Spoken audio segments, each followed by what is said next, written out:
Welcome to my NR200 Top Hat assembly guide. These are the included kit components, all including the NR200 in the back. First, we have the front I/O adapters. These bring the front I/O to the new height when you include your top hat. These are the brackets that mount the fans and radiator to the case, including the long screws to go through the fans into the radiator. And these are the top bezel adapters that go to the top of the radiator. And these are the bracket to case snap fit joints with the included M3 screws to screw into.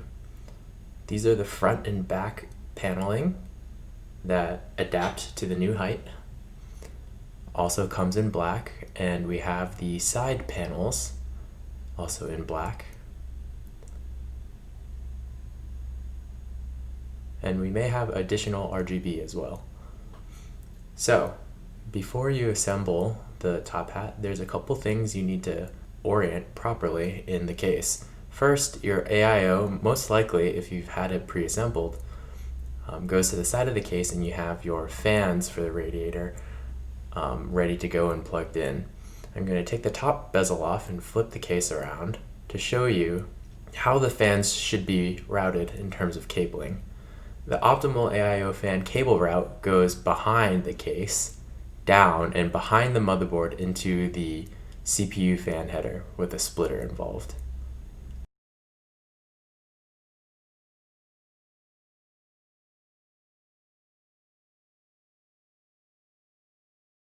Now let's begin with some orientation and mounting overview.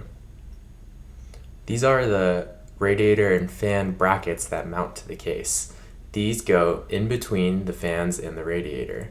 There's a front one and a back one. I'm going to zoom in and show you how exactly these mount to the case. There are 4 mounting points, one on each corner.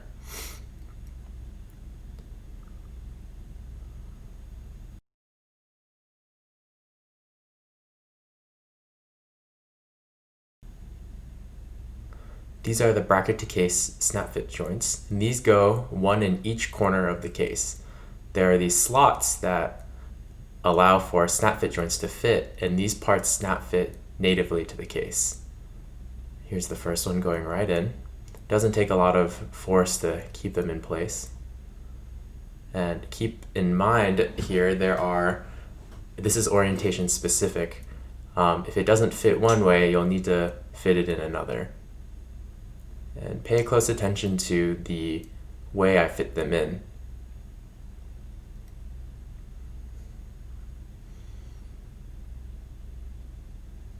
In this case, I have an RGB strip in the way, so I pull that out of the way and I fit it in.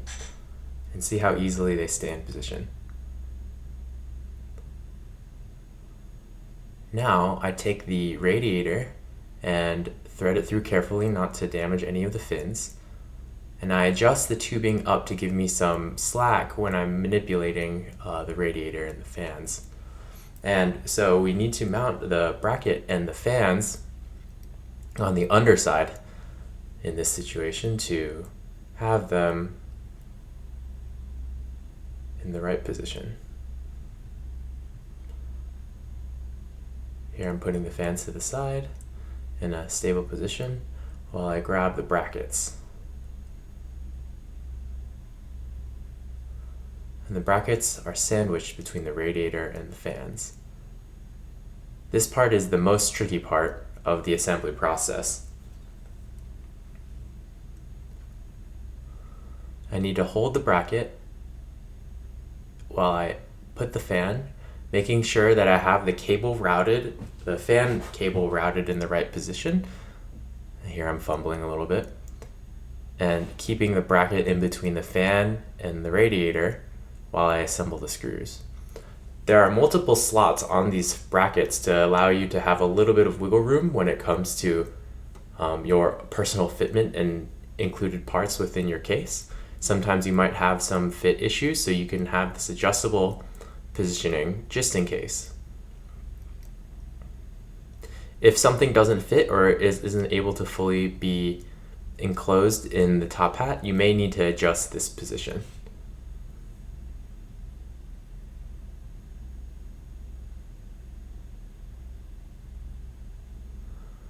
Optionally, you can put all 8 screws inside to have more stability.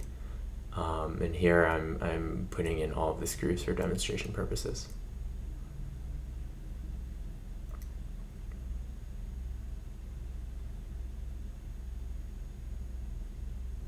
And tighten these down a little bit, but leave a little bit of slack so that you can adjust the AIO if you need to. The radiator of the AIO, sorry. Cool. Front fan is on, and now putting on the back fan. And watch, and be very careful here in orientation. On these brackets, there's a rounded side and a square side. The square sides are oriented at the corners of the radiator, and the rounded sides go towards the center.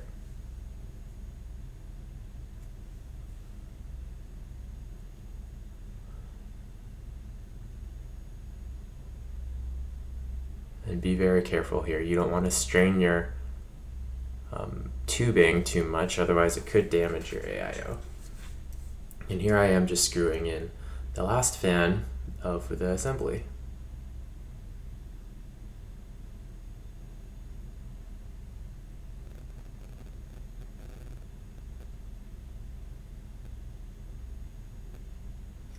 In this kit, I actually have asked which radiator. It depends on which radiator you use. You need to be careful. There are 2 different kinds of screw types, a 6-32 and an M4. I've provided the proper screws in your kit if you've told me your radiator type, but let's go back and let's see. This is how the radiator and fans assemble onto the case. And these brackets will sandwich against the bracket to case snap fit joints, and we use these M3 screws to tighten everything down. This is why we keep the bracket a little loose, so that when we're able to assemble everything, you get it in the right position. It's helpful to support the bracket from the bottom when you're screwing it in to make sure these screws don't accidentally pop down the bracket to case snap fit joints underneath. And with those 4 screws, the radiator is attached. You can go back and tighten down the radiator from below. Now we need to adapt the front IO to the new height, and I'm going to zoom in shortly to show you. First, unscrew the power and USB breakout board, and unscrew the audio's 2 screws. Save those screws for later. Now take your adapters, and this is how they should assemble. Those slots allow you to adapt the height as needed. Be careful when using these, screwing this in place. These screws tend to fall a lot, and I had some time fumbling with them.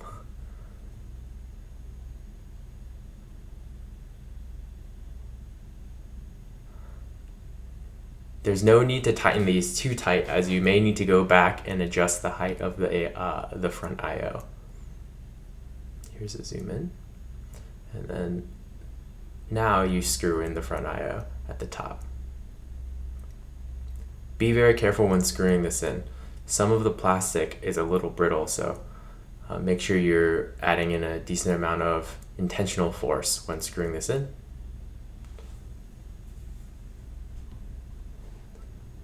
And it's recommended that you actually screw in, I did this in the wrong orientation, please screw in the brackets first before you screw in the front IO. The way the case is designed with the front IO, the audio board actually fits behind the front power and USB board. So you should probably do the audio first before you do the front power board, bigger board.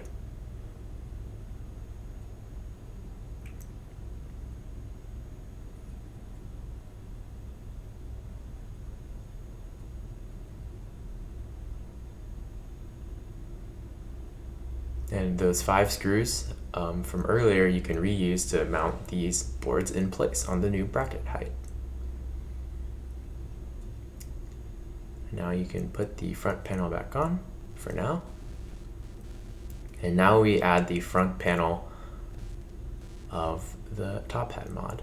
There are 2 mounting points, and you can use the included 6mm by M3 screws, and there are the mounting points as shown in front. And don't tighten it down all the way, because you may need to adjust the bracket for perfect lines and finish.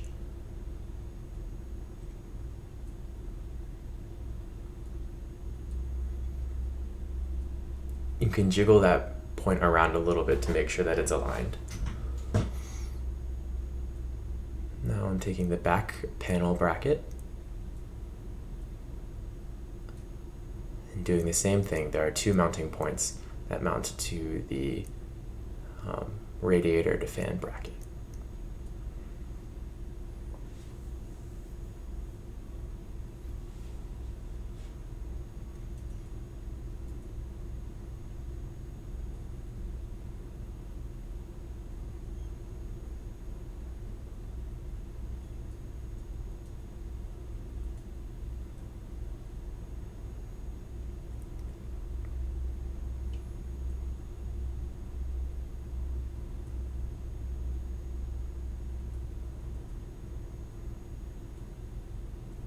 Now you can put the side panels on.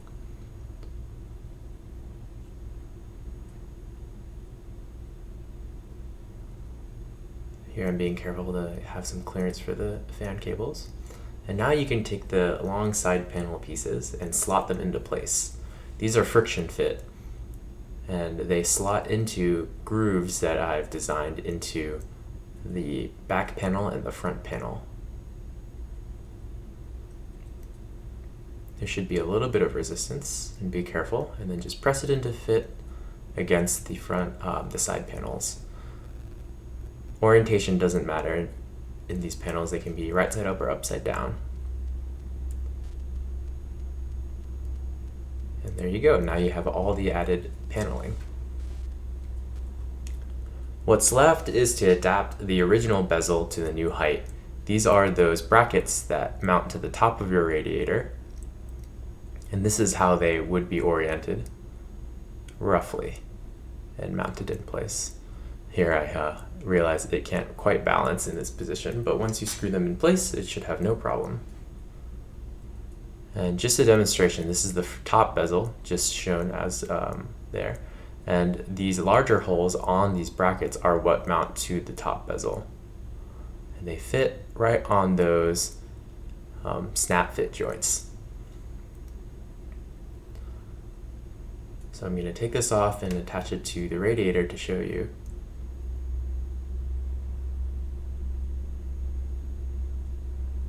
I'm going to grab my screws. And be careful, these are either the 6-32 screw type or the M4, and these will be larger than the M3s, so make sure you don't use the wrong screw.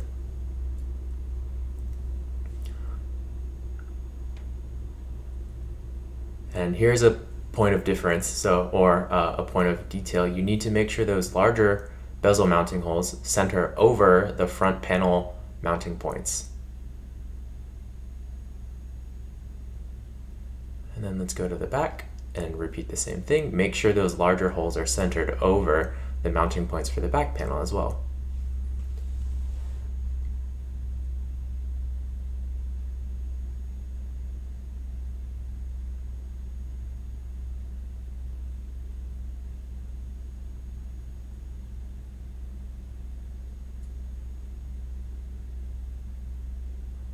I was having a little difficulty screwing this in. Not sure why, but be careful that you're not cross-threading your radiator. And once it's all aligned and squared up, you can go ahead and take your top bezel and mount it in position. And you should feel some audible clicks when the top bezel mounting points meet the top brackets.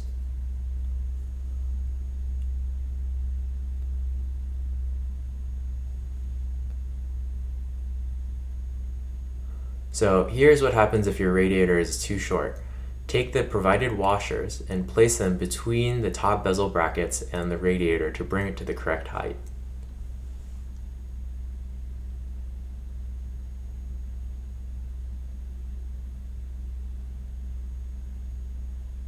Be careful when screwing this in. It's a little difficult balancing both the screws and the washers. And I lost a screw there.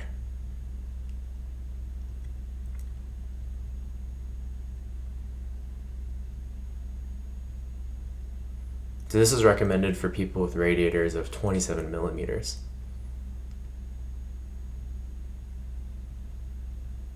And again, make sure the larger holes on this bracket align with the mounting points of the front panel from top-down view. The same thing is done for the bottom, or the back bracket to bezel mount.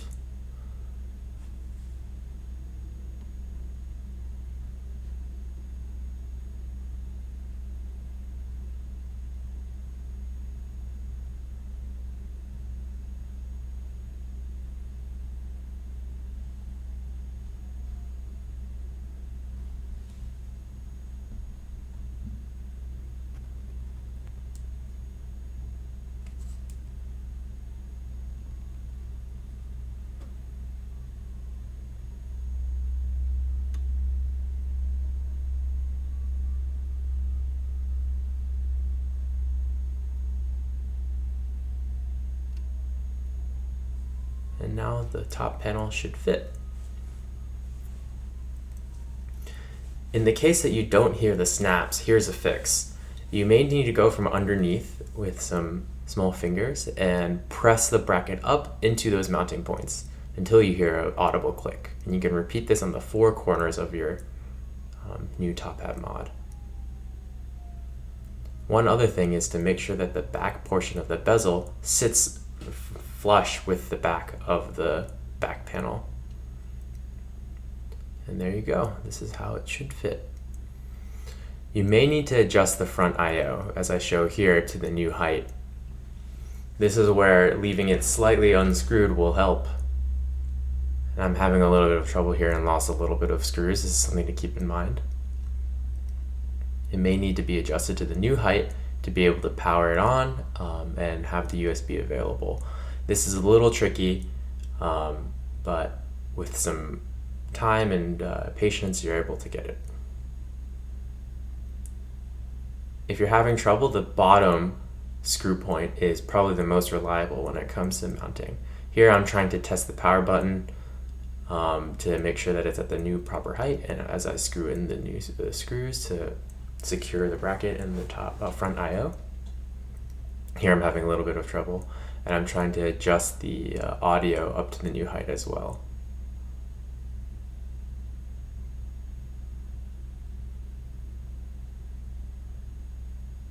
And if that's all good, you should be able to power it on, and the USB should be available as well.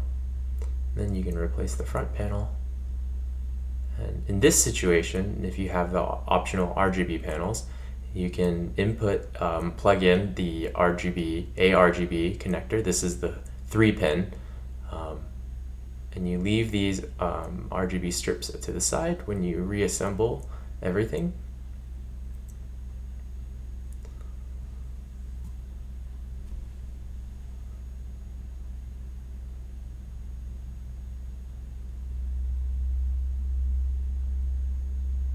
Make sure those wires clear the bracket, and I'm going to go ahead and screw these in.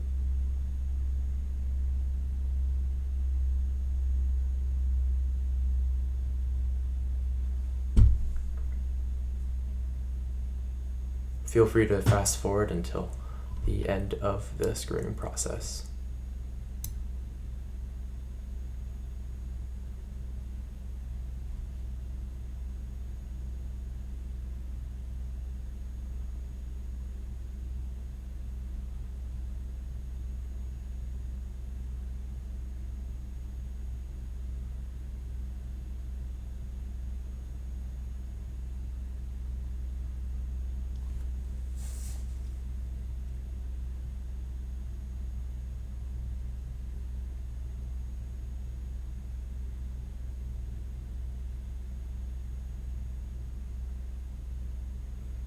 And remember, be careful when screwing these in. You may dislodge the bracket to case mount that's underneath.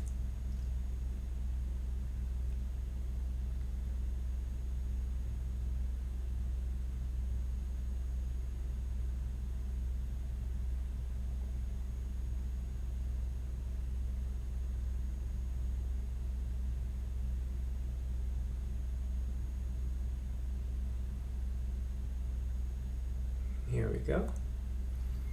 Once that's okay, you can take the RGB paneling, and just like the original solid panels, they are friction fit, and you just press them into place and make sure that the LED strips are seated well within the 3D printed plastic, and then route the RGB cabling around the front, and you can place the other side inside as well.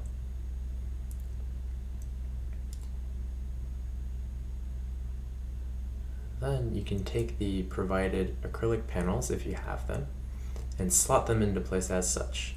And in this situation, I'm showing an example of what could be engraved, like the Cyberpunk logo, or in the case of the Cooler Master Case Mod competition, logo of the Control Ultimate Edition video game.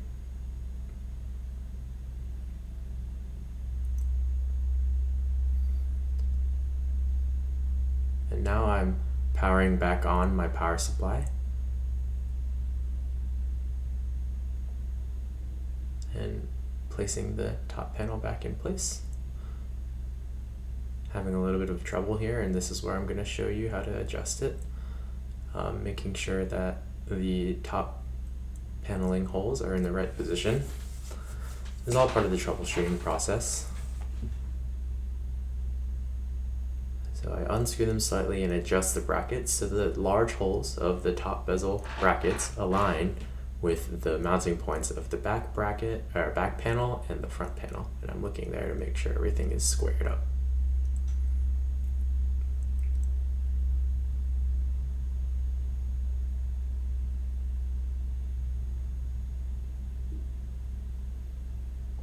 And there we go, it snaps into place.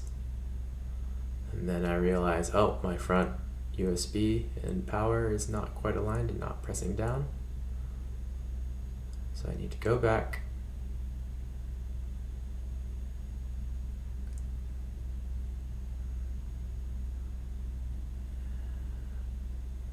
Make sure that everything is aligned as I said before. Make sure that the things are quite adjusted. I'm realizing here that I need to go back, but I'm too stubborn here and trying to make the power button work. So I'm just going to take the front panel off again and adjust it to the new height as needed.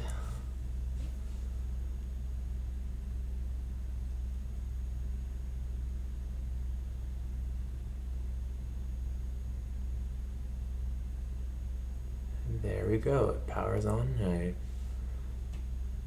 make sure that it's tightened down. I'm going to replace the front panel. And can replace the side panel as well.